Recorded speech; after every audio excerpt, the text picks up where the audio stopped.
राम राम दोस्तों, ज्योतिष के इस विशेष कार्यक्रम में आपका फिर से स्वागत है।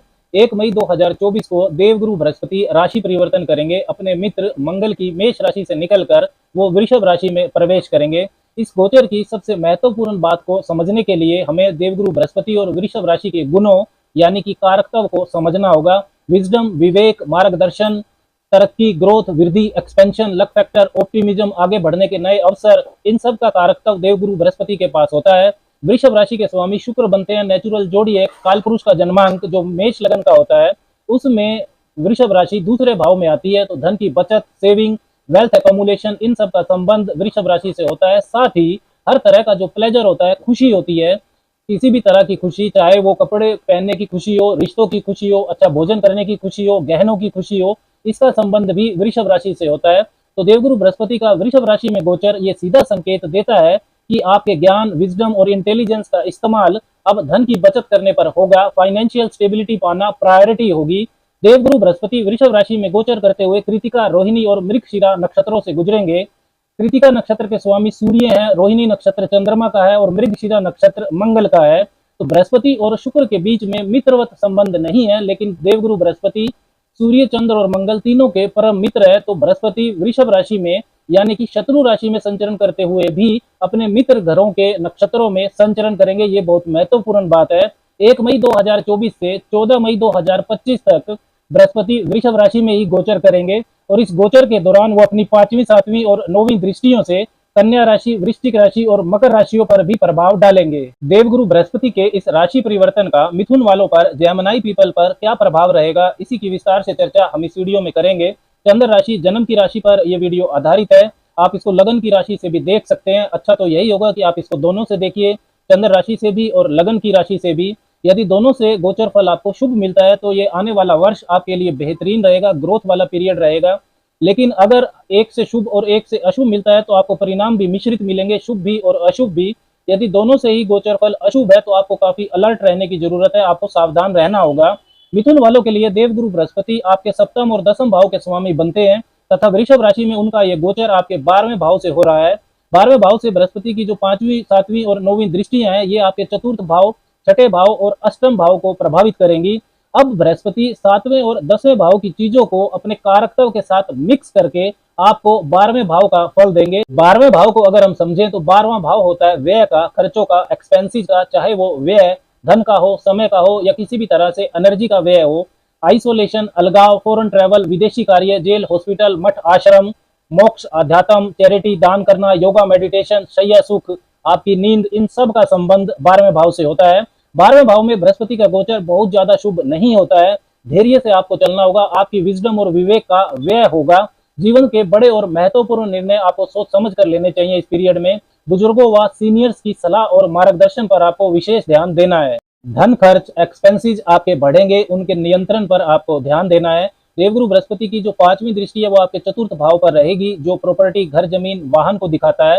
तो घर, वाहन आप खरीद सकते हैं। बृहस्पति की 5वीं दृष्टि में पूर्व जन्म के अच्छे कर्मों का आशीर्वाद छिपा होता है। साथ ही बृहस्पति की 5वीं दृष्टि क्रिएटिविटी को बढ़ाती है, उस भाव में एक्सपेंशन लाती है। तो जमीन, वाहन का लाभ आपको हो सकता है।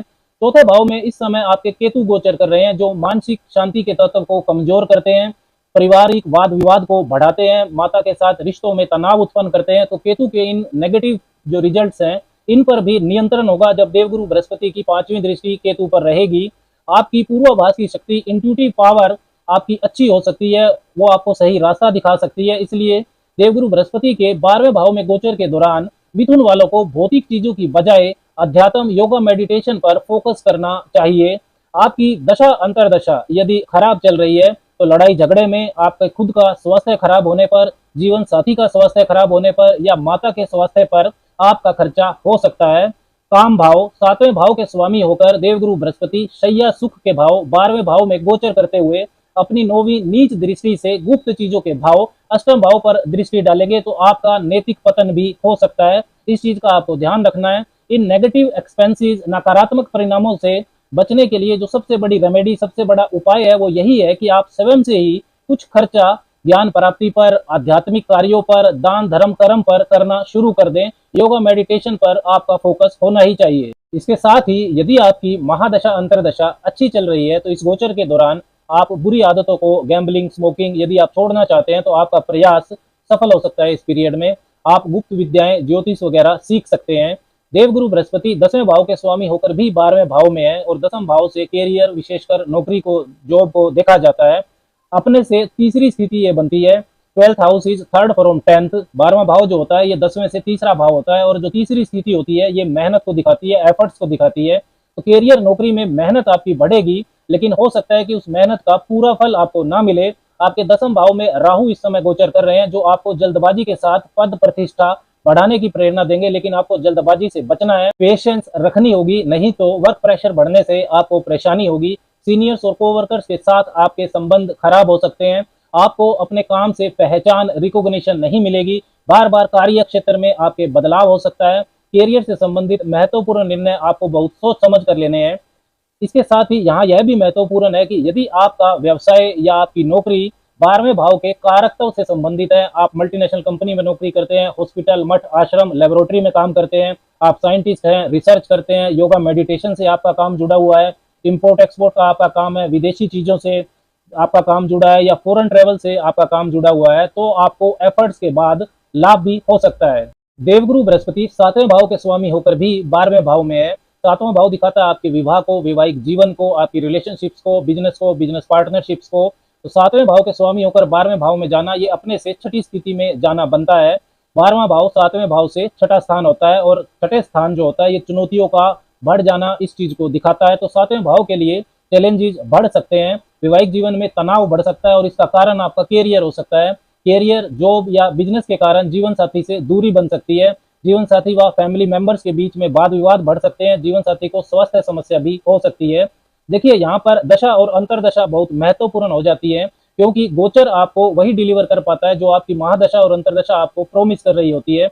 अगर आपकी महादशा अंतरदशा अच्छी चल रही है तो जीवन साथी के साथ आप विदेश यात्रा कर सकते हैं। आपका जीवन साथी आपको अपने नौकरी या व्यापार के लिए विदेश में ले जा सकता है। देवगुरु बृहस्पति की 7वीं दृष्टि आपके छठे भाव पर रहेगी और इसी पीरियड के दौरान आपके जो भाग्य भाव के स्वामी है शनिदेव, उनकी 10वीं दृष्टि भी छठे भाव पर रहने वाली है। तो छठे भाव पर ये जो द्विगृह है, गोचरीय प्रभाव है, डबल ट्रांजिट इफेक्ट है, ये छठे भाव को विशेष तौर पर एक्टिव करने वाला है। तो आपकी नौकरी में बदलाव या ट्रांसफर हो सकती है। नई नौकरी पाने का या मल्टीनेशनल कंपनी में नौकरी पाने का आपका प्रयास सफल हो सकता है। वाद विवादों से आपको बचकर रहना है। यदि कोई पुराना कोर्ट केस आपका चल रहा है तो यदि आप दूरदृष्टि से चलेंगे, डिप्लोमेसी से चलेंगे, तो उसमें आपको विजय मिल सकती है। डेली रूटीन में लापरवाही से आपको बचना है, नहीं तो स्वास्थ्य समस्या आपको परेशान कर सकती है। बृहस्पति की जो 9वीं दृष्टि है वो आपके अष्टम भाव पर रहेगी। अष्टम भाव के स्वामी शनि बनते हैं, जो कि स्वराशि के अपनी मूल त्रिकोण राशि कुंभ में 9वें भाव में मजबूत स्थिति में है। तो पैतृक संपत्ति, इनहेरिटेंस पाने का मजबूत योग चल रहा है। ससुराल पक्ष से भी अचानक धन लाभ आपको हो सकता है। यदि आपका व्यवसाय रिसर्च, अकल्ट, तंत्र मंत्र, मिस्टिसिज्म, मैन्युफैक्चरिंग सेक्टर इनसे जुड़ा हुआ है, जमीन का काम आप करते हैं, तो भी आपको लाभ हो सकता है। तो दोस्तों, मिथुन वालों के लिए देवगुरु बृहस्पति का वृषभ राशि में गोचर मिश्रित परिणाम देगा आपको, लेकिन आप यदि दूरदृष्टि से चलते हैं, विवेक को नहीं छोड़ते हैं, एक्स्ट्रा एफर्ट्स करते हैं, तो आप इसका पूरा लाभ उठा सकते हैं। क्योंकि इस पीरियड के दौरान आपके भाग्य भाव के स्वामी शनिदेव मजबूती से भाग्य भाव में ही रहने वाले हैं। उपाय के तौर पर आपको मंदिर में केले के पौधे की पूजा करनी चाहिए। हल्दी मिला हुआ जल उसकी जड़ में डालें और दीपक जलाएं और देवगुरु बृहस्पति का मंत्र ओम ब्रीम बृहस्पति नमः, इसका 10 मिनट यदि आप जप करते हैं तो आपको बेहतरीन गोचर का फल मिल सकता है। राम राम।